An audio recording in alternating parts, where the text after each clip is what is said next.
En teoría, ¿ya? En teoría y seminario de Pato 2. Entonces, Pato 2 es lo mismo que Pato 1, ¿ya? Igualito. La diferencia es que aquí vamos a concentrarnos en las enfermedades con un poquito más de profundidad, ¿ya? Si bien vamos a estudiar lo que es fisiopatología de las enfermedades, vamos a hacer mucho hincapié en lo que es la macro y la microscopía, porque es lo que hace el patólogo, macro, micro, ¿no? Eso es lo que hacemos a diferencia de otros médicos. Eso no lo hace ningún otro médico especialista, solo lo hacemos nosotros. Entonces, esto es lo que nos vamos a concentrar en los temas de teoría, ¿ya? Y eso es lo que tiene que darle mucha relevancia cuando hagamos seminarios. Eso es lo conversaremos en seminario, ¿ya? ¿Ok? Respecto a lo que son las diapositivas o las imágenes que se van a trabajar. Si se han dado cuenta, todo el material está subido en el Canvas, ¿verdad? ¿Lo han visto? ¿Lo han revisado? Todo está ahí. Ahora, particularmente, para lo que corresponde a teoría, yo cojo la misma información, es la misma información que está en las diapositivas, pero yo le doy otro formato, le cambio, le agrego algunas imágenes, saco algunas que quizás no son tan necesarias y organizo un poco más la información, ¿ya? Igual estas PPT se las voy a pasar yo a su delegado para que así se les comparte y todos tengan acceso, pero pueden trabajar tranquilamente con ambas, ¿ya? Ahora, ¿el libro de referencia cuál es? El Robbins. Toda la información que está aquí está en el Robbins, ya pueden revisarlo. Además hay otras páginas que al final del PPT van a encontrar ustedes como bibliografía, ya páginas sobre todo web en las cuales ustedes pueden acceder, que hay imágenes muy bonitas, ya Pathology Outline, Web Pathology, ¿ok? Entonces también están abiertas para que saquen información de ahí, para que estudien o para su seminario también, ¿verdad?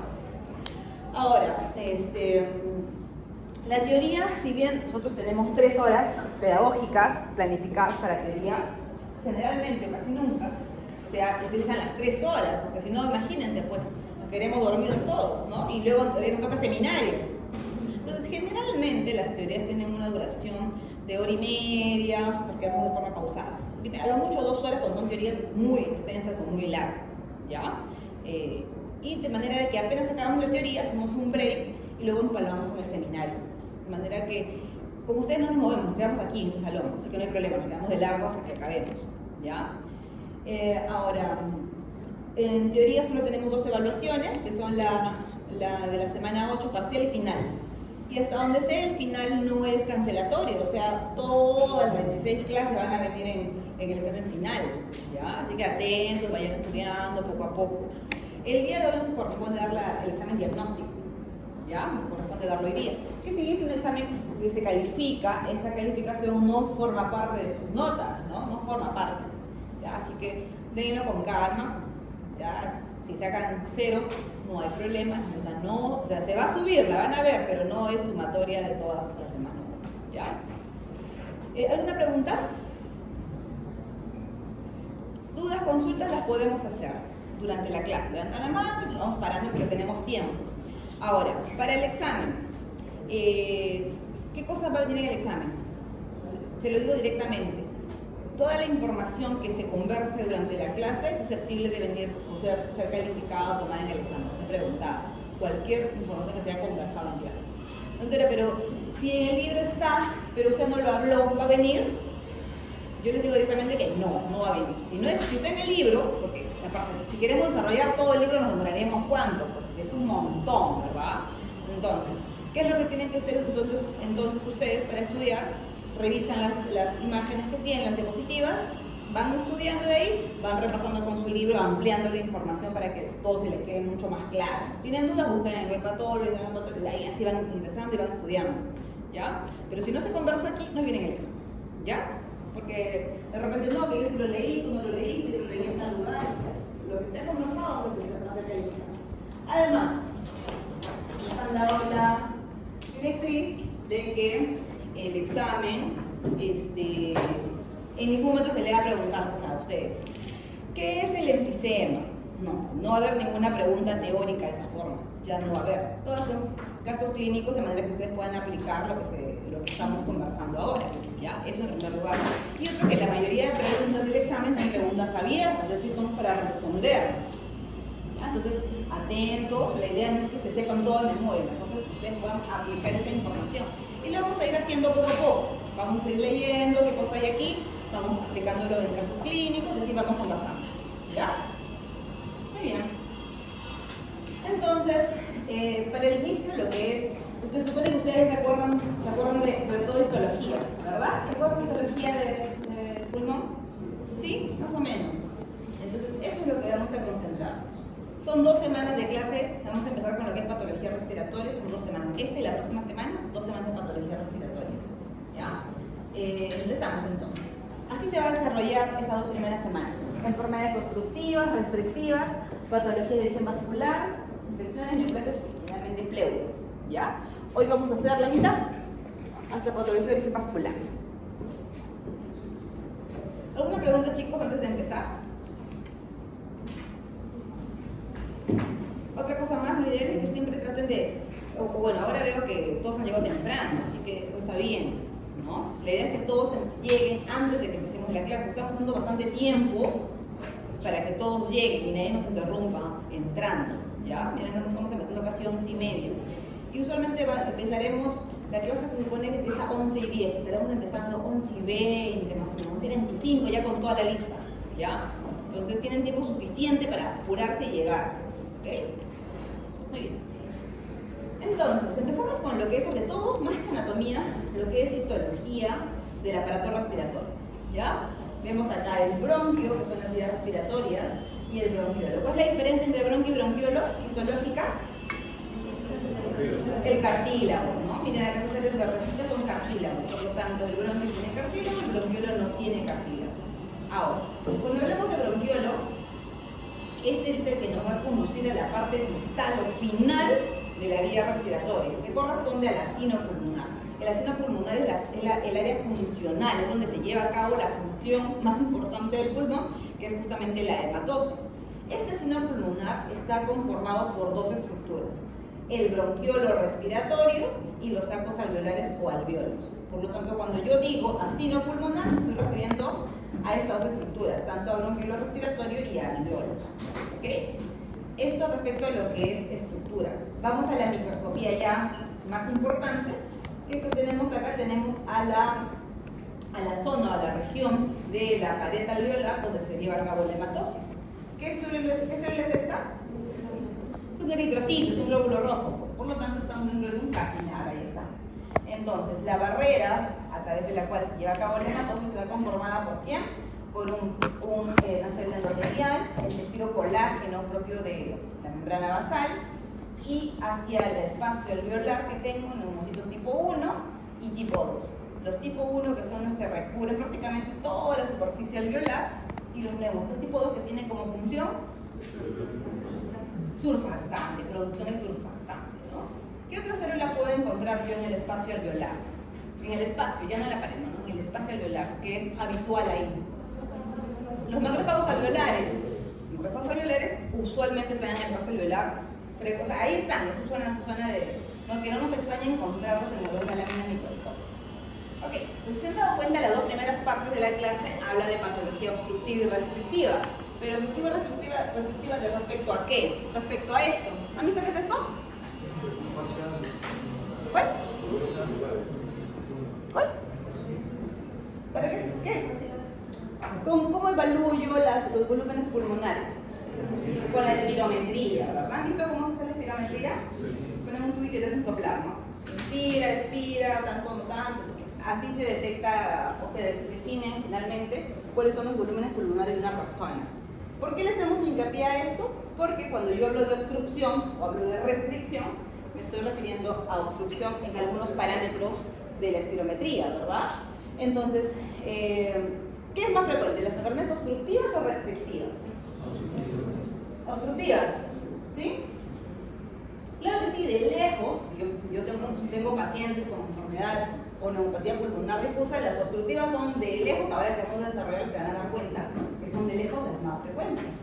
Y estas patologías obstructivas, porque son varias enfermedades, se caracterizan porque en su conjunto tienen un volumen que se ha reducido. ¿Cuál es? Este volumen de acá, que es el volumen expiratorio forzado del primer segundo. Es decir, ¿cómo se detecta esto? Cuando yo le digo a mi paciente, toma aire, ahora bota todo. Al momento de botar o eliminar ese aire, el paciente con una patología obstructiva se queda con parte de ese aire dentro, por lo tanto ese volumen está disminuido. Por eso es que se denomina patología obstructiva, porque ya lo que ha obstruido, que ha hecho que el aire se quede dentro del paciente y por lo tanto no lo elimine completamente. ¿Qué tengo? El volumen respiratorio o el flujo respiratorio forzado al primer minuto, o primer segundo, disculpen, está reducido. ¿Qué enfermedades tengo como patología obstructiva crónica? Bronquitis crónica, bronquiectasias, asma y enfisema. Estas cuatro principalmente, hay una al final, ¿no? La bronquiolitis también, pero no están diagnosticadas. De verdad que las primeras cuatro de lejos son patologías que vamos a ver constantemente. Así que si hablamos de patologías obstructivas frente a restrictivas, obviamente estas patologías nos llegan a cada rato a la emergencia, ¿verdad? De todo el año. Muy bien, este cuadrito es un cuadrito resumen. Ya al final de la clase ustedes lo estudian, se supone que esto nos va a resumir todo lo que vamos a ir conversando. Empezamos con la primera enfermedad, que es el enfisema. ¿Qué es enfisema? ¿Chicas? ¿Cómo? Expansión del alveolo. ¿Qué más? ¿Qué más le vamos a agregar a eso? Dilatación por... Ahí estamos. Hay una expansión, una extensión de los espacios alveolares porque se rompen los tabiques. Se rompen las paredes. ¿Qué cosa tengo? Un alveolo gigante, grande, enorme. ¿Ok? Se pierde la superficie de hematosis, ¿verdad? Porque yo voy a estar rompiendo mucha pared alveolar en la cual se lleva a cabo o donde estaba nuestra barrera que hemos observado. Entonces, enfisema, ¿cuál es la definición? Destrucción de las paredes alveolares generando espacios aéreos amplios, muy grandes. Y eso, si bien no es una obstrucción como tal, pero conlleva a que el aire se quede ahí, pues no se quede ahí, no salga cuando uno expira. Más que nada, cuando hay un enfisema hay mayor volumen, entonces si hay mayor volumen, menor presión, ¿no? Por eso el paciente cuando se agota. ¿Cómo qué? Se agota, se cansa, ¿no? ¿Cómo es la definición de Es decir, más que nada, cuando hay mayor volumen, hay menor presión. Entonces, cuando hay ruptura de estos tabiques, hay un mayor volumen, va a haber menor presión de la salida del aire, ¿no? Ya. Clínicamente, cómo se manifiesta esto? Disnea, claro. Ese agotamiento, cansancio es la disnea y es justamente una forma, o la forma como se manifiesta clínicamente. Ahora, la disnea se puede evaluar, o ustedes la pueden consultar de diversas formas. ¿Cómo evaluarían ustedes a un paciente con disnea? Para saber qué es disnea, efectivamente. ¿Prueba de caminata? ¿Cuánto camina? La prueba de caminata de los 6 segundos. Ya, una opción. ¿Qué le consultaríamos? ¿Qué le diríamos? Otra de las actividades que hace, ¿no? Si se cansa al sentarse o cuando hace sus actividades normalmente se cansa. Por ejemplo, señor, usted sube sus escaleras sin problemas, un piso, 2 pisos. Yo antes subía 3 pisos sin problema, pero ahora subo un piso y me falta el aire, no puedo respirar. Disnea, ¿no? O sea, no van a esperar ustedes que el paciente les diga tengo disnea, ¿no? Lo va a referir de múltiples formas, pero ustedes pueden consultarlo basados en alguna actividad pequeña o quizás grande. Antes caminaba 3 cuadras, ahora solo camino 1 cuadra y me agoto. Entonces, disnea es una de las manifestaciones clásicas del enfisema porque hemos reducido la superficie de hematosis, por lo tanto hay mayor necesidad de querer respirar, por eso el paciente siente que le falta el aire. Realmente la disnea es la manifestación más importante. Puede tener tos, puede haber tos, ¿ya? Pero usualmente disnea. Ok, tipos de enfisema. Hay 4 tipos. Empezamos con el primero, es el centro acinar. Su nombre lo dice, centro acinar, o sea, está en el centro del acino. ¿Se acuerdan que vimos que el acino estaba conformado por alveolos, sacos alveolares y conductos o bronquiolos respiratorios? ¿Sí? ¿Se acuerdan? ¿Ya? Muy bien, entonces, acá tengo todo mi acino. Si la parte central del acino es la afectada, será un enfisema centroacinar. ¿Ya? Sencillo, ¿verdad? Y lo importante o lo relevante del enfisema centroacinar es que este es el más frecuente de todos. O sea, de los 4 enfisemas que hay, este es el más importante. Otro punto interesante para que estudiemos. Siempre estudiemos lo más frecuente, lo más asociado. Eso es lo más importante que siempre debemos estudiar porque si es constantemente, o sea, si es frecuente, tengo mayores probabilidades de verlo en la práctica clínica y por lo tanto de que mi profesor o profesora me lo pregunte en un examen, ¿no? Entonces, en primer lugar, el centro acinar. ¿Cuál es la relevancia de este? Que es el más frecuente en presentación. Segundo, ¿a qué se asocia? ¿O a qué se asocian en general las enfermedades obstructivas pulmonares? Al tabaco, al cigarro, al consumo. ese factor de riesgo lo vamos a ver prácticamente en todas las patologías, excepto en el asma, quizás no tanto, pero en todas las patologías está muy fuertemente asociado. Así que si tengo un paciente con disnea en el que yo sospecho un enfisema, ¿qué le voy a preguntar? Si usted fuma, ¿cuánto fuma? ¿No? Entonces ese dato es muy importante. ¿Ya? Es más frecuente en lóbulos superiores. A ver, si tengo un paciente que ha fumado, para que genere o se desarrolle un enfisema, y por lo tanto haga disnea, ¿no? Entre otras manifestaciones, ¿cuánto tiempo tendría que haber pasado? ¿Qué creen ustedes? 5 años. Se empezó a fumar a los 15, a los 20 ya tendría enfisema. 10 años. O sea, empiezo a fumar a los 15, a los 25 ya tengo enfisema. 20 años, que estamos aumentando, ¿no? 20. Generalmente tienen que haber pasado muchos años, décadas de la vida. Porque usualmente el paciente que me llega con enfisema es un paciente adulto mayor, tiene 50 años, 60 años, con una historia de fumador de larga data. ¿Ya? Entonces, generalmente un paciente con un enfisema centroacinar es un paciente fumador por largas épocas de su vida, adulto mayor. ¿Ok? ¿Por qué hacemos hincapié en esto? Porque vamos a ver el segundo tipo de enfisema, que es el panacinar panlobuliar. Su nombre lo dice, afecta todo el lobulillo. Miren, todo está afectado, todo está dilatado por ruptura, ¿no?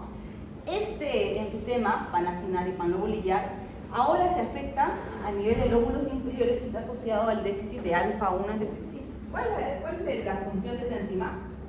Hay una proteasa, más que nada, es más que nada en pacientes con problemas congénitos en niños, ¿no? Porque hay un gen que es la SAPINA1 que codifica esta alfa-1 antitrypsina. Más que nada reducir las proteasas que hay en los pulmones. ¿Qué podemos agregarle a la información que estaba compañero?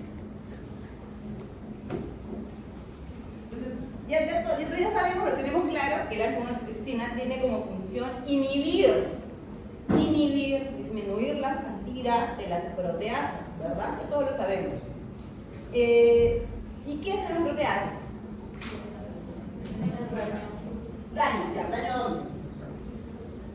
Daño al tejido tisular, ya, pero ¿en qué estructura específicamente? ¿Tejido qué?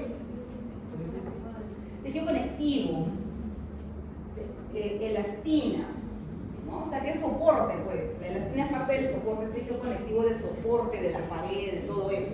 Entonces, si yo no tengo alfa-1 antitrypsina, yo no tengo la enzima que va a inhibir a la proteasa. Por lo tanto, la proteasa va a estar descontrolada. Por lo tanto, ¿qué va a pasar? Va a haber destrucción, pues, de todas las paredes alveolares, una destrucción y por lo tanto la generación de enfisema. Y como dijo su compañero, es una patología, una enfermedad genética, heredable incluso, ¿verdad? Entonces, estos pacientes con déficit de esta enzima, que puede ser a diversos grados, depende de que tienen un déficit muy poquito, y a veces, o generalmente, cuando el déficit enzimático es muy leve, pueden hacer su vida sin problemas y nunca se enteraron que tuvieron esta patología. Pero cuando hay un déficit importante de la enzima, entonces van a manifestar su cuadro clínico a edades muy tempranas. Además, supongamos que un paciente les llega, ¿ya? Justo lo que ustedes mencionaban hace ratito. Tiene 25 años, ¿ya? Y viene disnéico y ustedes sospechan o evidencian que efectivamente hay enfisema, ¿no? Y le dicen, señor, ¿usted fuma? O joven, ¿usted fuma? Sí, hace recién 4 o 5 años estoy fumando constantemente. Entonces, ¿qué pensaría ahí? ¿Sospecharía yo que la causa ha sido el tabaco? Pero es fumador. ¿Tiene que ver el tabaco? ¿O tendría algo que ver y también no?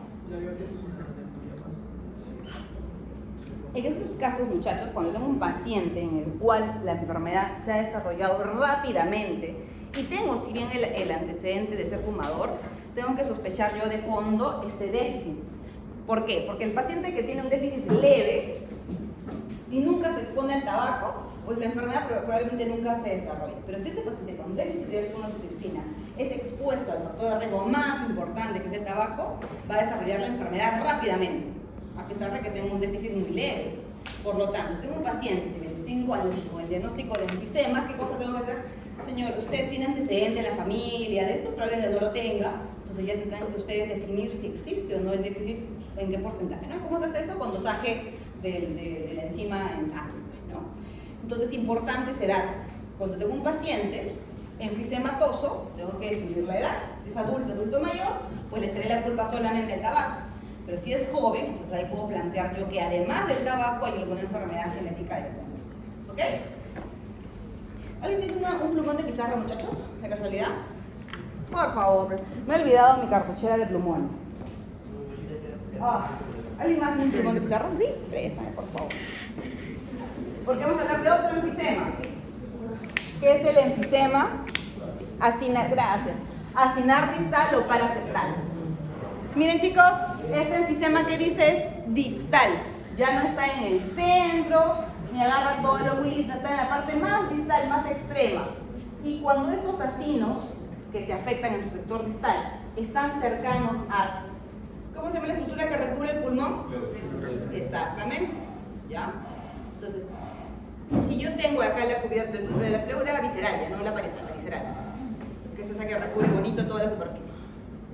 Entonces, si yo tengo una afección en los acinos que están en la parte más distal y comienza a dilatarse todo aquí, comienza a dilatarse, tener espacios alveolares muy amplios y muy grandes, tengo la posibilidad de formar bulas. ¿Alguien sabe qué son bulas?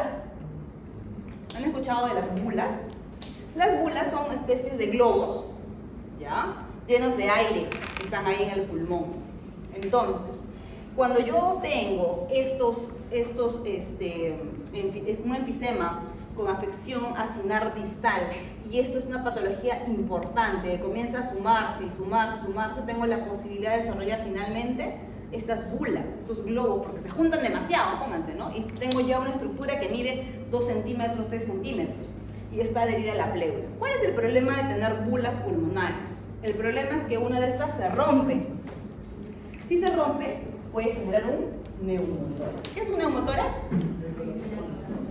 No. ¿Qué?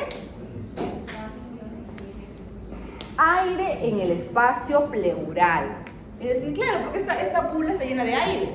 Si se rompe hacia afuera, hacia acá, hacia el espacio pleural, ¿qué tendré? Aire en esta región. Tengo aire, se llama neumotórax. Presencia de aire en el espacio pleural. Y esto es muy doloroso, sobre todo doloroso, ¿no? Genera el paciente de lo que está tranquilo, se revienta una bula y genera intenso dolor. ¿En qué pacientes podría desarrollarse esto? Sobre todo en adultos jóvenes se menciona, ¿ya?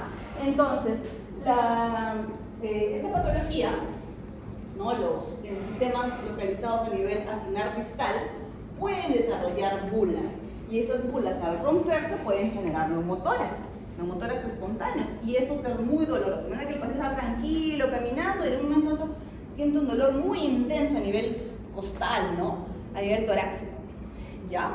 Entonces, esa es la posibilidad de desarrollo de la evolución de este tipo de enfisema. Y luego tenemos los irregulares, que sí son los que pueden hacer en cualquier área, en cualquier parte, asociados sobre todo a infecciones virales. Disculpen, hay infecciones en general. Listo, entonces lo que hemos comentado. La mayoría de los pacientes que hacen enfisema tienen de fondo 2 cosas. 1, la inhalación del humo de cigarro, o 2, predisposición genética. Uno de esos tiene o tiene los dos, como hemos mencionado. ¿Ok? Finalmente, ¿qué cosa conlleva esto? Sobre todo el proceso inflamatorio, ¿no? Estrés oxidativo, desequilibrio proteasas-antiproteasas, cuando hablamos de infección genética, y tenemos la activación de todo el proceso inflamatorio. Ustedes mencionaban de las proteasas, ¿no? ¿Dónde están las proteasas? ¿Cómo llegan las proteasas hasta ahí? ¿Dónde están? Los neutrófilos. Dentro del neutrófilo, las proteasas están dentro del neutrófilo, por lo tanto, en el marco de un proceso inflamatorio es que los polimorfonucleares comienzan a liberar sus proteasas. Ustedes saben que finalmente van a conllevar a este desequilibrio proteasa-antiproteasa que lleva a la destrucción del tejido, destrucción, ¿no? Y se forma nuestro enfisema, ¿ya? Lo que comentábamos, deficiencia alfa-1 de tripsina, ya que es un inhibidor de la elastasa, es una proteasa. Y cuando sospechamos en este déficit, tengo un paciente que hace enfisema a edades más tempranas de la vida, ¿no? A diferencia de un paciente que ha fumado. Luego conversábamos.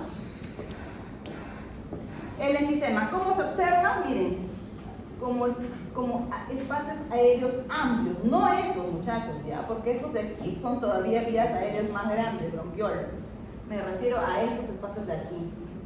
¿Ya? Miren con cautela, son espacios aéreos muy amplios, porque normalmente el pulmón es como una esponja, es decir, los espacios alveolares deben ser microscópicos, muy chiquititos. Si yo los puedo evidenciar macroscópicamente tan fácil, es porque hay una alteración, esto es una alteración, es patológico, ¿ok? Microscópicamente, ¿cómo lo veo? Mire, un alveolo debe ser de este tamaño más o menos. Y tengo ahora esto. Claramente es fácil de diagnosticar, ¿verdad? Si yo comparo, digo, esta estructura, comparativamente a esta, tiene un tamaño de hasta 10 o 15 veces más. Por lo tanto, estoy hablando de un espacio aéreo amplio y que además, miren, ¿qué son estos de aquí? Tabiques, que han quedado restos de tabiques.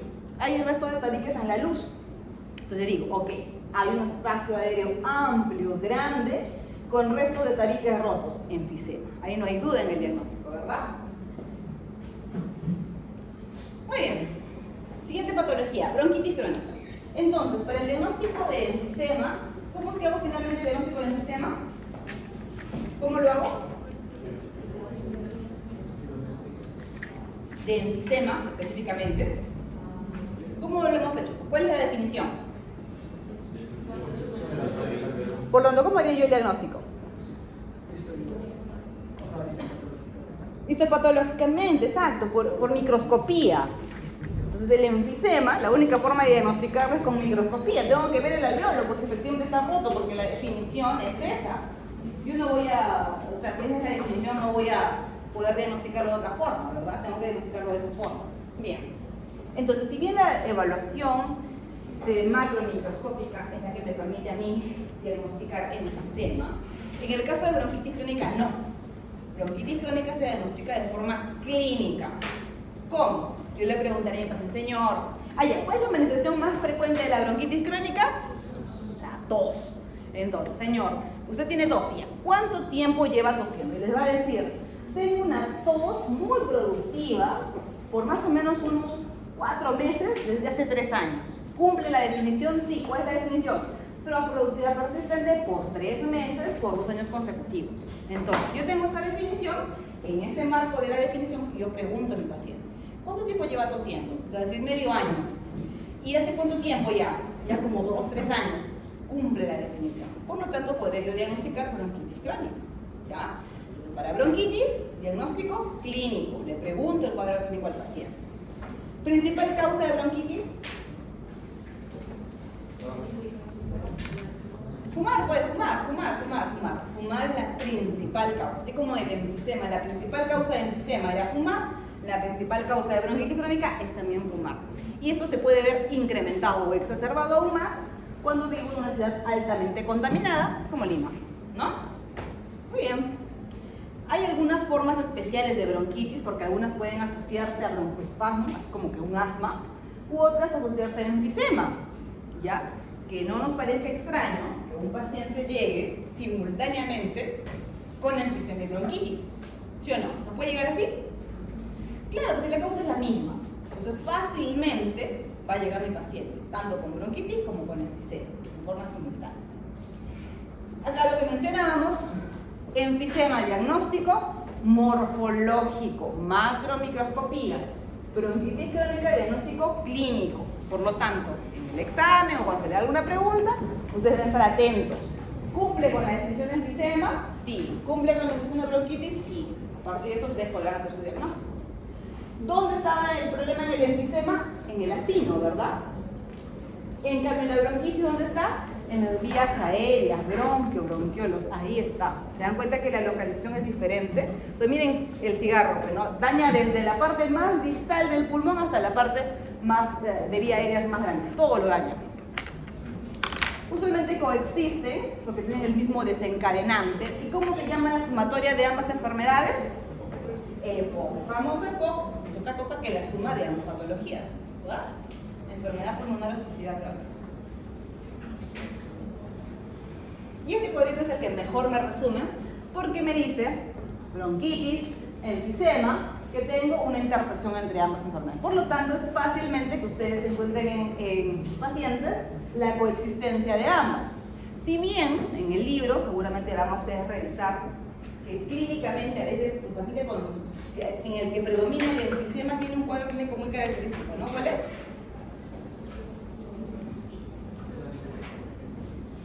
Y el paciente que tiene predominancia de bronquitis tiene también una característica ectoscópica. Cuando yo lo observo, digo, exacto, ¿cómo? Exacto, el rosado y el azul, ¿no? ¿Quién es el azul? El paciente con bronquitis. El rosado es el paciente con enfisema. Pero eso es cuando tienen, o sea, mucha predominancia o exclusivamente una u otra patología. Generalmente yo encuentro pacientes que tienen las dos cosas, ¿ya? El asma también está metida ahí, obviamente está metida también un poquito, porque también es una enfermedad obstructiva. Ok. Histopatología, ¿qué parte puede ser esta? Empezamos por acá.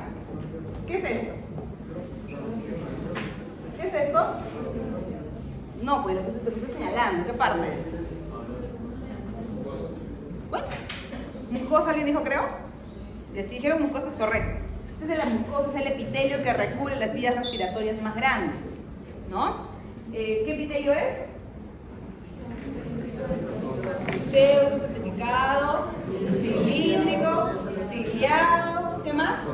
Con células caliciformes, ya todos lo saben, ¿verdad? Entonces, si yo veo epitelio respiratorio, eso tiene que ser vías aéreas, amplias, grandes, bronquio, bronquiolos, ¿no? ¿Correcto? Y esto de acá es la parte subepitelial. Entonces, esta enfermedad se llama bronquitis crónica, ¿verdad? Si es crónica, ¿qué células inflamatorias esperaría yo encontrar? Leucocitos, o sea, todas las células de la inflamación. ¿Qué precisamos? ¿Qué tipo de leucocitos? A ver, por allá. Linfocitos, correcto. La inflamación crónica se caracteriza por tener linfocitos. ¿Qué otra célula más aparte del linfo? ¿Macrófagos no? Eosinófilos. Poco. ¿Qué se le acompaña usualmente al linfo? Así remedio. Siempre toda la vida se le da celular. Nadie le da bola y es importante también. ¿Qué? El plasmocito. Bueno, ese es el macrófago, ¿no? Plasmocito o célula plasmática. El linfocito siempre va de la mano con la célula plasmática. Ambas células son las células que caracterizan a la inflamación crónica. Por lo tanto, ¿cuál es la célula que caracteriza a la inflamación aguda? El polimorfo nuclear o neutrófilo. ¿Ya? Muy bien. Entonces, el natural killer no forma parte del proceso inflamatorio como tal agudo y crónico, ¿no? Este viene otro tipo de inmunidad. Cuando yo hablo de inflamación aguda y crónica, me circunscribo, nada es absoluto, me circunscribo a linfocitos, linfocitos y células plasmáticas en crónica y polimorfos nucleares en agudo. Entonces eso quiere decir que no puedo encontrar, por ejemplo, yo un eosinófilo ahí metido. No, sí lo puedo encontrar, o sea, pueden haber macrófagos incluso ahí, pero no son células que caractericen al proceso inflamatorio como tal, ¿ya? ¿Por qué les digo esto? Porque cuando ustedes vean sus láminas en laboratorio, tienen que darse cuenta, ¿qué estoy observando? ¿Ese es un linfo o una célula plasmática? ¿O es un polimorfo? Entonces, a partir de eso dirán, esto es inflamación aguda o crónica. Porque, a ver, 2, 3, 4. Justo vamos a ver estas células ahora. ¿Cuántos núcleos tiene un polimorfo nuclear? Sobre el polimorfo nuclear. ¿Cuántos núcleos tiene? Pero un polimorfo nuclear sano, normal, porque hay polimorfos nucleares que están enfermos y se ven diferentes. No, un polimorfo nuclear sano. 3 núcleos, ¿verdad? Así. Entonces, cuando ustedes vean a la microscopía, clásicamente un polimorfo nuclear tiene un núcleo trilobulado. Y lo ven clarito, ¿ah? Se concentran en el microscopio al mayor aumento, claramente van a verle 3 núcleos. Una célula, este es el polimorfo nuclear. Un linfocito, ¿cuántos núcleos tiene? Uno. Un núcleo grande, amplio, que prácticamente no me deja ver su citoplasma, ¿no? Y muy basófilo, es decir, muy morado, azul. Una célula plasmática es ir a esa forma. ¿Cuántos núcleos tiene? 2 dicen por acá. ¿Qué dicen por allá? ¿Cuántos? 1. Entonces es igual que el linfo. la diferencia? O sea, tiene uno también como líquido, pero uno es igual. Porque sin diferencia, ¿no? Sí. Más ovalado. Más ovalado, menos. Ya, la relación núcleo-citoplasma es diferente, porque acá el núcleo es prácticamente todo el citoplasma, no se le ve. La célula plasmática tiene un núcleo también, correcto, pero lateralizado, hacia un costadito, así. Ya, no es que la célula sea ovalada, sino es que el núcleo se lateraliza y me da la impresión de verlo, ¿no? medio ovalado. ¿Ya? Entonces, la célula plasmática tiene un núcleo lateralizado. Esto es importante porque ahora, chicos, cuando empiezan a ver ustedes en laboratorio, van a poder, se pueden diferenciar. Estas células se pueden diferenciar una de la otra. ¿Ya? Y la última, el Leo. ¿Cómo es el Leo? ¿Cuántos núcleos tiene? Porque lo vamos a ver ahorita, por asma. Bilobulado, es decir, tiene 2 núcleos. Además de una peculiaridad. ¿Qué más? Los gránulos eosinófilos. ¿Qué cosa quiere decir eo?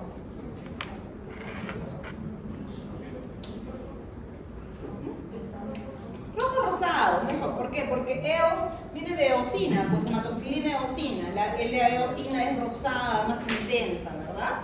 Entonces el eosinófilo tiene un núcleo, es binucleado, con sus clásicos gránulos rojizos, eosinofílicos en el citoplasma.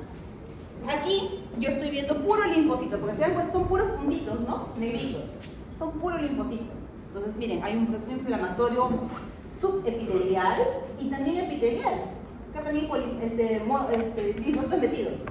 Y miren aquí, no hay epitelio, se ha caído. No hay. Entonces, si no hay epitelio, producto de una inflamación, se esfacela también. Formas de diferenciar, más formas de diferenciar a una u otra patología. Acá lo importante, ¿qué cosa era? Recordar qué paciente de estos dos tendrá constantes sobreinfecciones o infecciones. ¿Cuál de ellos? Paciente con bronquitis, ¿ya? Generalmente paciente con bronquitis, como tiene toda la vía respiratoria inflamada, fácilmente se puede complicar o exacerbar su proceso bronquial como tal.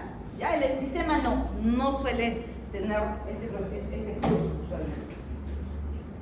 Bronquiectasia. ¿Cuál es la definición de bronquiectasia? Otra vez hay destrucción, ya, pero ya no es a nivel de alveolo, parece alveolares. ¿Qué se destruye aquí? Bronquios y bronquiolos. Bronquios y bronquiolos. Hay destrucción de los bronquios y bronquiolos. ¿Ya, muchachos? La pregunta es, ¿y por qué?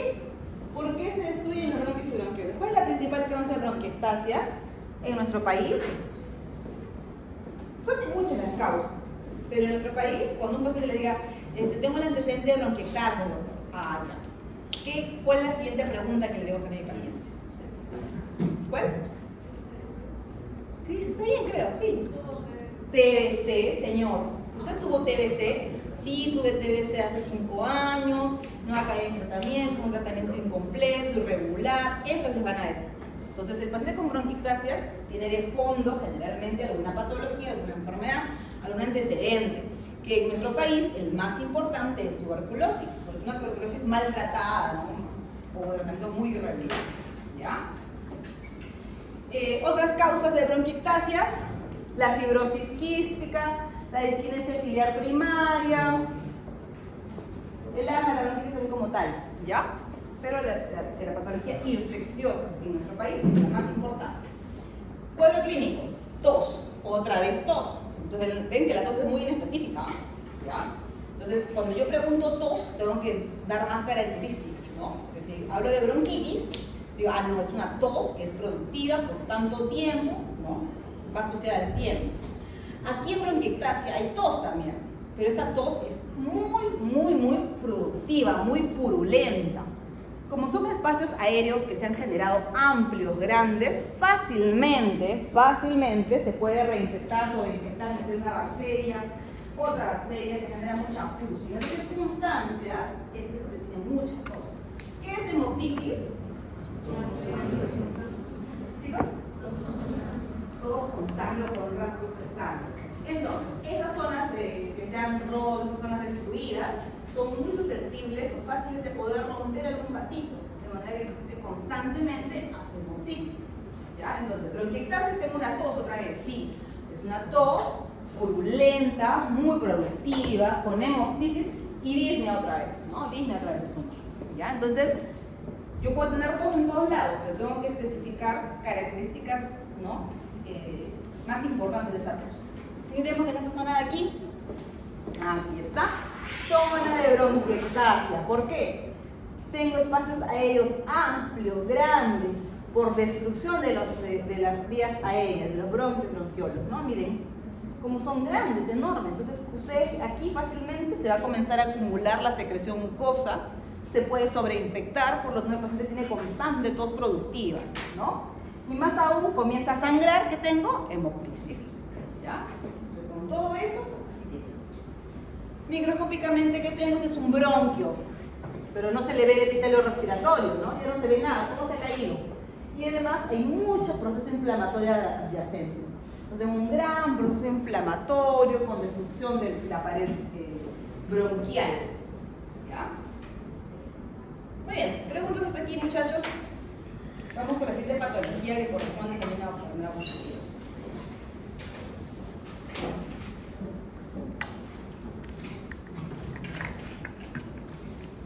Al finalizar igual la clase, les voy a compartir los PPT y durante estos mañana pasado les estoy pasando el siguiente PPT a su compañera para que también se lo difunda, de manera que todos lo tengan primero antes de clase. Van a crear seguramente un grupo de todos ustedes, ¿no? De WhatsApp. Ya, entonces cuando creen su grupo de WhatsApp, por ahí lo comparten. Igual pueden trabajar con el que está colgado, les digo. Ya. Siguiente patología, asma. Y aquí lo importante del asma es recordar estos términos. Intermitente y reversible, ¿no? Hay una obstrucción, una patología obstructiva, pero que es intermitente y es reversible. Clínicamente se caracteriza por que el paciente llega con disnea otra vez, por respirar, y las sibilancias. Eso es clásico, cuando ustedes ni siquiera auscultan al paciente y ya está que silba. Sí, y ellos le dicen, mi pecho silba. 1, disnea, opresión torácica, ¿ya? Y tos. Entonces, la tos, la disnea, inespecífico, tengo que ir más a fondo. Señor, y aparte de eso, usted, o la evaluación, ¿no? Al momento de auscultar, hay sibilancias, eso más me lleva a la posibilidad de una asma, ¿no? Ok, ¿cuál es la célula importante de la inflamación aquí? El eosinófilo. Ya no el linfo, ya no la célula plasmática, que la célula emblema del asma es el eosinófilo, que va a ser fácilmente reconocible porque ya sé que tiene 2 núcleos, que tiene un citoplasma medio rosado, rojizo, ¿verdad? Es fácil, aquí no me voy a perder, fácilmente lo voy a poder definir y diagnosticar. Muy bien, hay 2 formas de asma en general, ¿ya? Una asma extrínseca y una asma intrínseca. ¿Cuál es más frecuente? La extrínseca, porque es la que está asociada a los pacientes que son atópicos, o sea, muy alérgicos, ¿ya? Tienen contacto con un alergeno. A ver, ¿qué alergenos pueden ser? A ver, acá algún asmático. ¿Cuáles son sus alergenos? El polo, el polen, ¿qué más? Los ácaros, ¿qué más?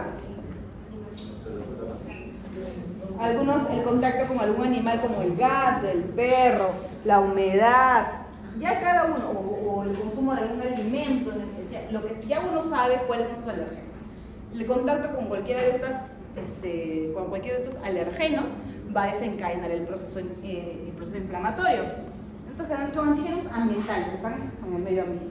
Mientras que la intrínseca no es atópica, no hay una enfermedad autoinmune sumergida dental, y es menos frecuente. Miremos la vía aérea normal. Acá está. ¿Qué epitelio cubre? ¿Cuál es el epitelio que dijimos? Epitelio respiratorio.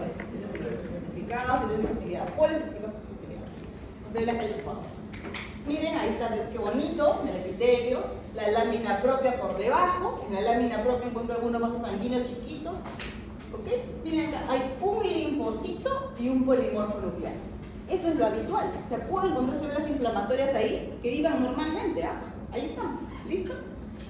Bajo un poco más. ¿Qué es esto de aquí? Músculo liso.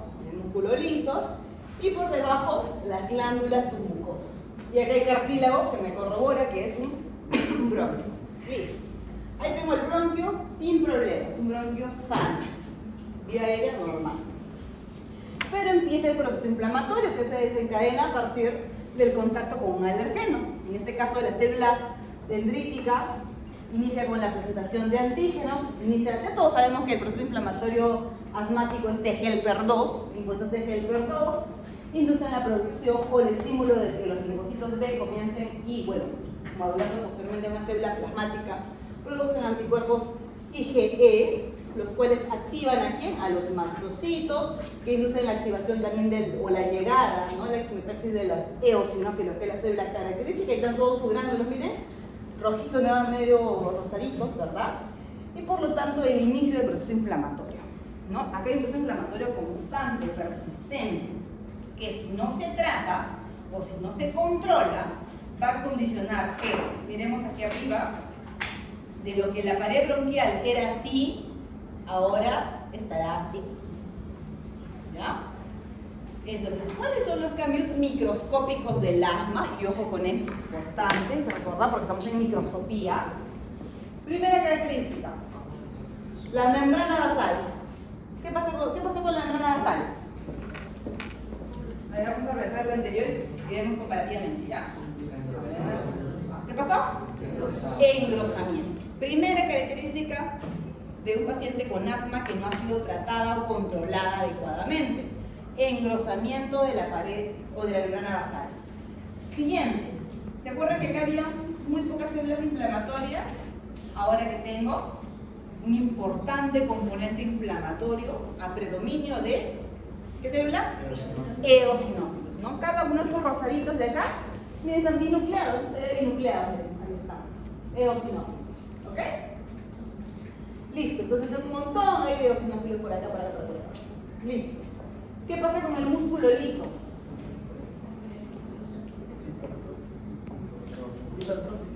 ¿Qué es hipertrofia? Aumento del tamaño, del volumen de una célula. El músculo liso se hipertrofia. El músculo liso no se puede replicar. Como no se puede replicar, se aumenta el volumen. Hipertrofia del músculo liso. Las glándulas aumentaron en número. ¿Cómo se llama eso? ¿Y qué? Hiperplasia. Ya, entonces recordamos la definición de términos. Tengo, por lo tanto, en conclusión, como cambios microscópicos, engrosamiento de la membrana basal, infiltrado o incremento del filtrado inflamatorio, predominio de los eosinófilos, hipertrofia del músculo liso, hiperplasia de las glándulas tumorales. Todo esto va a condicionar que la luz del bronquio disminuye, por lo tanto el paciente goza con disnea, pues, ¿no? Disnea. Y si se cierra la luz, eso genera la sibilancia, los silbidos que se escuchan cuando se examina al paciente. Y obviamente estas glándulas submucosas estimulan la gran producción de moco, ¿no? Ok, todo este proceso inflamatorio conlleva un estímulo vagal, ¿no? Todo el paciente que viene con síntomas de asma es claramente estímulo vagal. Por eso cuando el paciente no puede respirar y incluso ¿qué cosa le ponen? ¿Qué le inyectan? ¿Qué es contrario al estímulo vagal? ¿Qué? ¿Qué le inyectan al paciente que está que no puede respirar? Con un asma así, importante. Se le cierra el pecho. ¿Qué es? El antagonista del estímulo vagal, del estímulo parasimpático. ¿Cuál es? El estímulo simpático, ¿no? ¿Qué le damos? Adrenalina. Adrenalina le inyectan inmediatamente la adrenalina subcutánea para tratar de vencer el estímulo vagal tan intenso que se ha generado en el proceso inflamatorio. ¿Ok? Como resumen de la histopatología, aquí lo vemos mejor. Todos los cambios que hemos dicho, lo que hemos conversado. ¿Ya? Ahí está.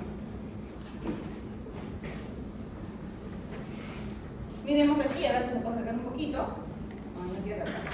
Miren estos puntitos rojitos aquí. ¿Qué son?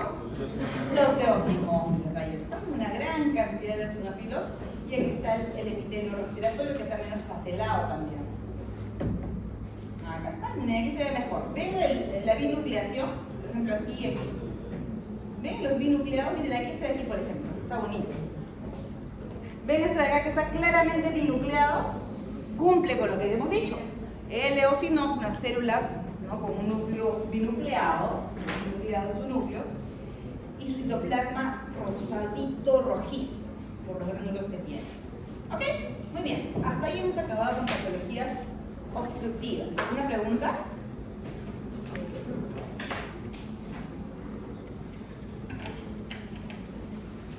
Vamos a pasar a la patología restrictiva. Chicos, ¿y qué es más frecuente? ¿Patologías obstructivas o restrictivas?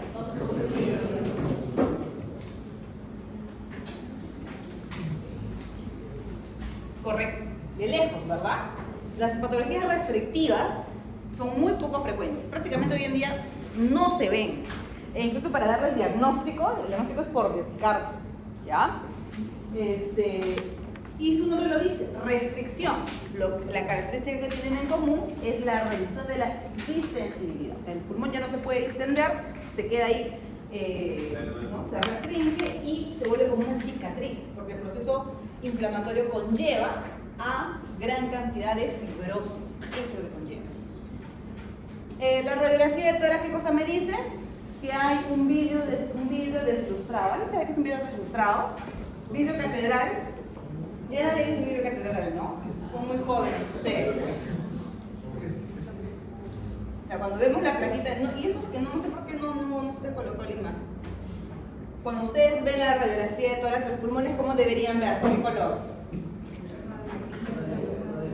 Radiolúcido, negro, pues, porque el aire en la radiografía de tórax se ve negro. O sea, normalmente cuando ustedes ven en los espacios pulmonares o los campos pulmonares es negro todo, porque es aire.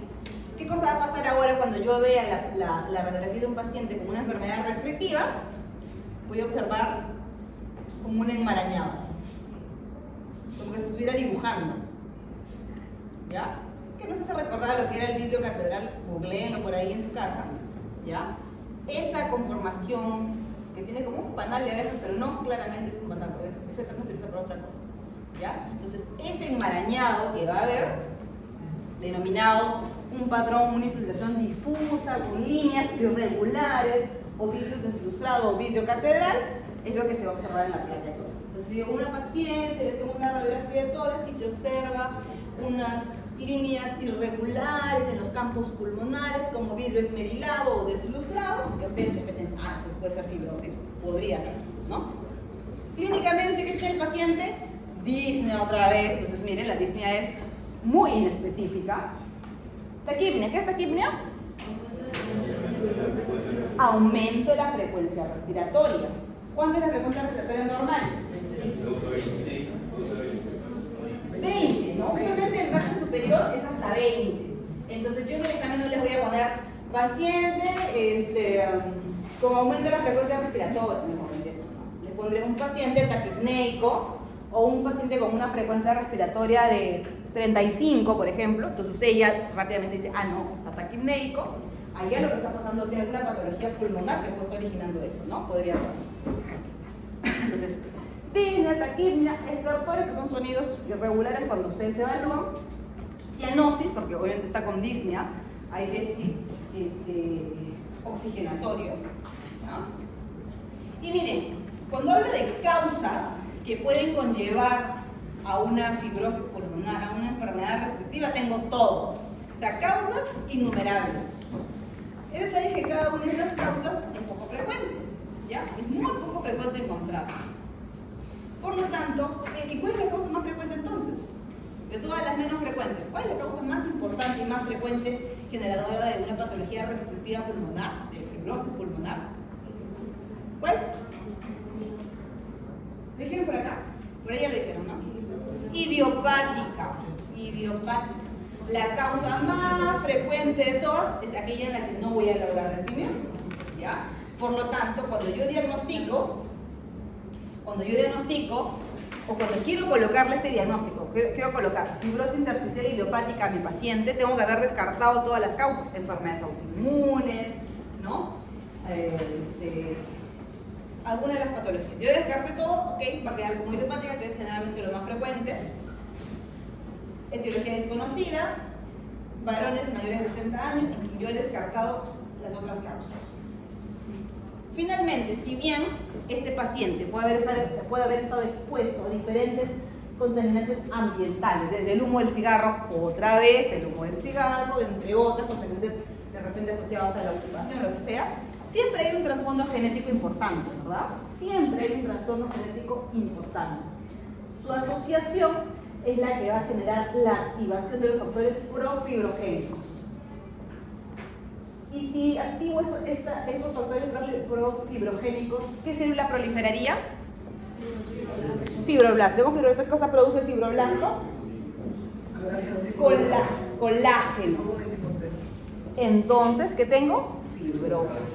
Entonces, eso conlleva que finalmente el pulmón se vuelve una cicatriz.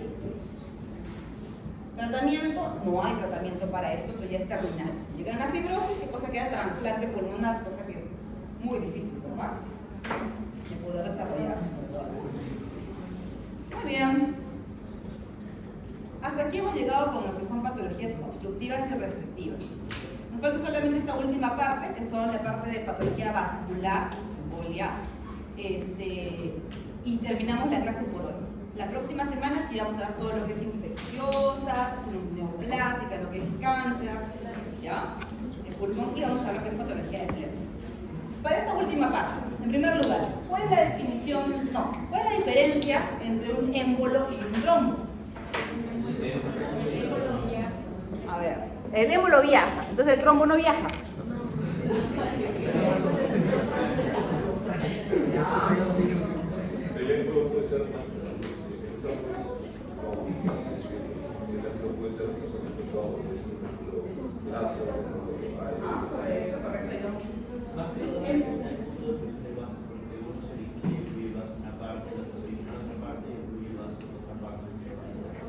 Ya, entonces, depende, o sea, doctora, pero también depende de qué tipo de émbolo me está hablando, ¿no? Eso es lo que me decía su compañero. Cuando es un émbolo que se originó en un trombo, ahí fácilmente cuál es la diferencia, que un trombo está adherido a la superficie donde se formó, que puede ser, por ejemplo, la aterosclerosis. Entonces se rompe una placa aterosa, se forma un trombito. Y el trombito se libera, se vuelve un émbolo. Entonces, en el caso de que sea por un coágulo de sangre, mi émbolo nace usualmente en un trombo, ¿verdad? Un trombo que se origina, que está adherido a la pared, no es que el émbolo viaja. Pero si yo tengo émbolos de otro tipo que no sean, ¿no? Ahí, ¿no? ¿Qué dijimos, por ejemplo, otra causa de émbolo? Émbolos grasos. ¿Cuándo se produce un émbolo graso, por ejemplo? Un hueso largo, clásicamente el fémur, por ejemplo, ¿no? Ahora, para que se fracture el fémur, tiene que ser un traumatismo de alta intensidad, no te vas a... O sea, te caes de la silla y no te vas a romper el fémur, ¿no? ¿Cuándo se produciría una ruptura de fémur, por ejemplo? Un accidente de alta intensidad. Choque. Un accidente de tránsito, un accidente que son generalmente de alto impacto, ¿no? Antecedente de paciente con un traumatismo importante por accidente de tránsito. Ya. Otro tipo de émbolo, muchachos, por acá. ¿Émbolo de qué? Séptico, me dicen. Correcto. De aire, un émbolo, ¿cómo le dicen al aire? Un émbolo gaseoso de aire ya. Y el líquido amniótico también interesante, ¿no? ¿Cuándo se produce el líquido amniótico? Pues es gestante, obviamente, que tiene, por ejemplo, un trauma, se cae de las escaleras, ¿no? Entonces ahí parte de ese líquido puede pasar a los sanguíneos y producir un émbolo. Entonces, finalmente, sea cual sea el émbolo, puede ser el más frecuente de todos. El que proviene de un trombo. O sea, de lejos, el émbolo más frecuente que yo voy a encontrar es el que se origina en un trombo. ¿Y dónde se originan los trombos con mayor frecuencia? En miembros inferiores, correcto, ¿no? Entonces, un paciente que tiene una trombosis venosa profunda, el diagnóstico, tiene riesgo de una tromboembolia pulmonar, imagínense. Por lo tanto, pasé con diagnóstico de trombosis venosa profunda, inmediatamente iniciar tratamiento, ¿verdad? No lo voy a dejar observando, tengo que iniciar tratamiento porque tiene el riesgo de una embolia pulmonar que puede ser mortal, ¿ya? Seguimos. Factores de riesgo. Por ejemplo, le dicen, señor, ya tiene o hizo una embolia pulmonar. Como antecedente, ¿qué les va a decir? Tuve una fractura de cadera, y he estado 3 meses en cama, ¿no? Un reposo prolongado. O viajes extensos, de repente he viajado 15 horas en avión. He hecho un viaje muy largo también, ¿no? El hecho de estar sentado demasiado tiempo en una sola posición podría condicionar ello. ¿Qué más? Doctor, mire, por ejemplo, consumo anticonceptivos orales, también. Un factor rojo que no está mencionado aquí es el embarazo. El embarazo es un estado procoagulante también. Pero la quemadura, ¿en qué caso? La quemadura, trauma grave, quemadura, lo de fracturas múltiples, esto ya lo sabíamos, también pueden formar otro tipo de émbolo, ¿verdad? Pero las quemaduras en el sentido de que son pacientes que hacen estados de hipercoagulabilidad también. O sea, el estado de gran quemado, y aparte va a estar inmovilizado mucho tiempo, ¿no? Y acá viene lo de la triada de Virchow, seguramente la han realizado la triada de Virchow, que es para... ¿Qué son? Éxtasis vascular, venoso, e hipercoagulabilidad. Entonces, usualmente vamos a buscar los factores de riesgo en una de ellas, ¿no? Algún estado de ellos. Estados de hipercoagulabilidad como la gestación. Otra causa de émbolos son émbolos, por ejemplo, tengo una paciente con cáncer de ovario. Esas células neoplásticas cancerosas pueden ingresar a la circulación y también embolizar y comportarse tal y cual como que fuera un émbolo de otro tipo. ¿Ya? Entonces, en cuanto a factores de riesgo, tengo bastantes. Clínicamente, todo paciente que tiene un trombito que se libera va a fallecer, no. Porque para que el paciente fallezca, tiene que haber un cierre de vasos sanguíneos importante, ¿no? Porque pueden haber también émbolos silentes, o sea, émbolos muy chiquitos que llegan a un vaso sanguíneo pulmonar muy pequeño, de manera de que lo que se destruye o lo que muere, lo que entra en necrosis en el pulmón, es tan pequeñito que va a pasar completamente desapercibido. Entonces, mientras más grande sea el émbolo y llegue u obstruya un vaso sanguíneo más importante, más cuadro clínico y posibilidad de necrosis de más área pulmonar que conlleva la muerte. Por ejemplo, aquí miren, este émbolo enorme, grande, que justo está en la interrupción de este vaso, claramente va a cerrar o generar obstrucción importante y por lo tanto la necrosis distal de lo que se está irrigando. Miremos aquí, este sería un émbolo, sí, ¿verdad? Porque está libre en la luz y no está adherido en ninguna superficie. Finalmente, ¿de qué fallecen los pacientes que hacen tromboembolia pulmonar? Fallecen de insuficiencia cardíaca, ¿ya? Por un colapso cardiovascular, donde es más del 60% de la vascular.